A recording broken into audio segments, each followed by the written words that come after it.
혹시 죽음 이후에 무엇이 있을까 생각해 본 적 있으신가요? 오늘은 티베트의 오래된 경전 사자의 설을 통해 죽음 이후의 세계와 삶 속에서 우리가 훈련해야 할 의식의 감각에 대해 이야기해 보려 합니다.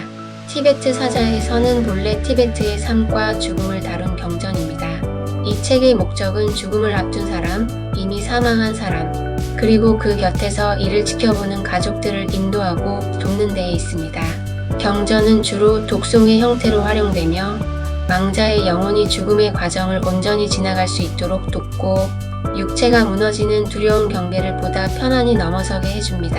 이 경전을 읽어주는 최적의 시점은 사람이 거의 죽어가고 있거나 방금 숨을 거둔 직후입니다. 이때 망자가 이 경전을 듣고 광명을 인식하게 된다면 생사윤회의 고리를 초월하여 해탈과 열반의 경계에 이르게 됩니다. 혹은 적어도 평온한 죽음과 안정된 재생의 길에 들어설 수 있게 됩니다. 이 경전의 원래 제목은 죽음에서 해탈을 얻는 법이며 일반적으로는 티베트 사자의 서라는 이름으로 더 많이 알려져 있습니다. 여기서 말하는 죽음은 티베트어로 바르도라고 하며 죽음과 다음 생 사이의 중간 상태를 뜻합니다. 이 책은 밀교의 대스승이자 인도 우디아나국의 왕자였던 파드마산바바가 전한 방대한 교법 중 일부로 전해집니다. 티베트 전승에 따르면 파드마산바바는 이 귀중한 가르침을 미래 세대를 위해 비밀리에 숨겨두었고 세상이 준비되었을 때 공개될 수 있도록 하였다고 합니다. 그렇게 감춰졌던 이 경전은 14세기 티베트의 영적 인도자인 카르마 링파에 의해 발견되어 세상에 다시 전해지게 됩니다. 죽음에서는 지혜의 빛이 출현합니다. 지혜의 빛은 너무도 강렬하고 순수하여 그 빛을 본 자는 자신의 온 악업과 허위가 드러나는 듯한 두려움을 느끼게 됩니다. 그래서 오히려 사람들은 그 찬란한 빛을 외면하고 더 익숙한 미혹의 빛에 끌려갑니다. 그 순간 사람은 해탈의 기회를 놓치고 윤회의 소용돌이로 떨어지게 됩니다. 죽은 자의 의식을 현혹시키는 음성, 색채, 광영들도 함께 나타나기 때문에 올바른 분별과 훈련된 의식이 필수입니다. 우리는 단 한 번의 거대한 결단보다 수천 번의 미세한 선택들로 영혼을 빚어갑니다.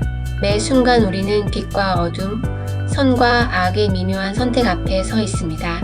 때로는 두려움이 용기를 이기고 선의 얼굴을 한 악, 악의 얼굴을 한 선이 우리를 혼란스럽게 만들기도 합니다. 하지만 중요한 건 그 혼란을 알아차리는 감각, 그리고 어떻게든 선 쪽으로 기울여 보려는 의지입니다. 살아있는 동안 의식을 분별하고 훈련한 사람만이 죽을 때 찾아오는 빛을 인식할 수 있습니다. 우주는 죽음 이후에도 계속해서 빛을 보냅니다. 그 빛을 두려움 없이 인식하고 받아들이는 것, 그것이 곧 해탈의 길입니다. 이 세계는 흑백으로 나뉘지 않습니다. 회색지대, 경계선, 미묘한 혼란 속에서도 선을 끝까지 선택하려는 분별력이야말로 가장 높은 의식의 작업입니다. 붓다, 예수, 라마나 마하르시, 파라마한사 요가난다. 이미 생사유전을 벗어난 이들도 많습니다. 반면 아직 고통과 무지에 갇혀있는 이들도 함께 존재합니다. 그리고 이 순간에도 우주는 당신에게 끊임없이 빛을 보내고 있습니다. 삶 속에서 죽음 이후에도 자비로운 우주는 당신이 빛을 선택하길 기다립니다.